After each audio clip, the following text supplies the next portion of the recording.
ఓం నమ శివాయ శ్రీమాత్రే నమః. ఈ షార్ట్ వీడియోలో డబ్బు గురించి ఇది కూడాను. ధనం మాకు సమృద్ధిగా కలగాలి గురువుగారు, ఏదైనా పవర్ఫుల్ రెమెడీ చెప్పండి అనేవారందరికీ ఈ రెమెడీ.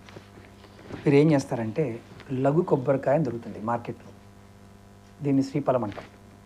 అలాగే హతా జోడి మన వీడియోలో చెప్తూ ఉంటాను. అలాగే గోమతి చక్రాలు,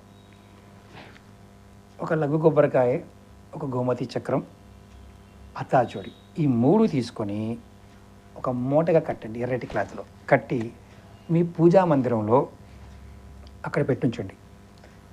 రోజు సాంబ్రాణి ధూపం చూపించండి. మనసులో కోరిక చెప్పండి. మీ ధనం దినదినాభివృద్ధి చెంది మంచి అభివృద్ధిలోకి వస్తారు. హతజోడికి ఆసక్తి ఉంటుంది. లక్ష్మీ సూక్తం చదివిన, శ్రీ సూక్తం చదివిన అద్భుతమైన ఫలితాలు కలుగుతాయి. ప్రయత్నం చేయండి, ఫలితం పొందండి. ఓం నమః శివాయ శ్రీమాత్రే నమః.